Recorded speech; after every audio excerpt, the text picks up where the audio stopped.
15 വർഷത്തെ ബ്രേക്കിന് ശേഷം ഒരു പവർഫുൾ കംബാക്ക് ആണെന്ന് തോന്നുന്നു. എന്ത് ഇത്ര ലേറ്റായി? 15 വർഷം എന്ന് പറയുന്നത് ലേറ്റായി എന്ന് എനിക്ക് തോന്നിയിട്ടില്ല. കാരണം ഒരു നല്ലൊരു കുടുംബിനിയായി, നല്ലൊരു ഭാര്യയായി, നല്ല മകളായി, നല്ലൊരു അമ്മയായിട്ട് കഴിഞ്ഞൊരു കാലഘട്ടമായിരുന്നു അത്. സത്യം പറഞ്ഞാൽ ഒരുപാട് പ്രതിസന്ധികൾ ഉണ്ടായിരുന്നെങ്കിലും ഒരു ആസ്വദിച്ചു എന്ന് പറയുന്ന ഒരു കാലഘട്ടം തന്നെയായിരുന്നു. പിന്നീട് എനിക്ക് എന്തൊക്കെയോ ചെയ്യണം എന്നുള്ള ഒരു തോട്ട്സ് വന്നപ്പോഴാണ് ഞാൻ എൻ്റെ മുടങ്ങിപ്പോയ പഠനം വീണ്ടെടുക്കണം എന്ന് ആഗ്രഹിച്ചത്. +1 ആയിരുന്നു യോഗ്യത ഉണ്ടായിരുന്നത്.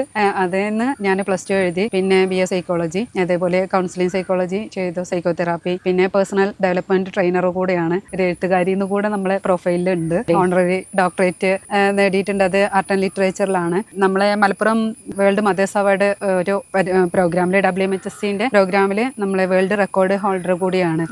പിന്നെ doctor APJ Abdul Kalam excellence woman excellence award ഉണ്ട്. അങ്ങനെ അവാർഡുകളൊക്കെ ഉണ്ടെങ്കിലും നമുക്കത് വീട്ടിൽ ഒരു സ്ഥലത്തൊരു പ്രതിഷ്ഠിച്ച് വെക്കാൻ പോലെയുള്ള ഒരു സ്വാതന്ത്ര്യം ഇന്നും എനിക്ക് ശരിക്കും പറഞ്ഞാൽ കിട്ടിയിട്ടില്ല എന്ന് പറയാം. എങ്കിലും ഞാൻ എൻ്റെ യാത്ര തുടരുക തന്നെ ചെയ്യും. ഒരുപാട് സ്ത്രീകൾക്ക് പ്രചോദനം ആവണം എൻ്റെ ഒരു ലൈഫ് എന്നാണ് ഞാൻ ആഗ്രഹിക്കുന്നത്. അതുപോലെ ക്ലാസ്സുകൾ കൊടുക്കുന്നവർക്കും ഞാൻ പറഞ്ഞു കൊടുക്കൽ അതാണ്. കഴിവുകൾ ഉണ്ടായിട്ടും അവിടെ തളച്ചിടാതെ ഒന്ന് മുന്നോട്ട് വന്ന് ആ കഴിവ് എന്താണെന്ന് കണ്ടെത്തിയിട്ട് അതിനായിട്ടൊന്ന് മുന്നോട്ട് വരണം തന്നെയാണ്.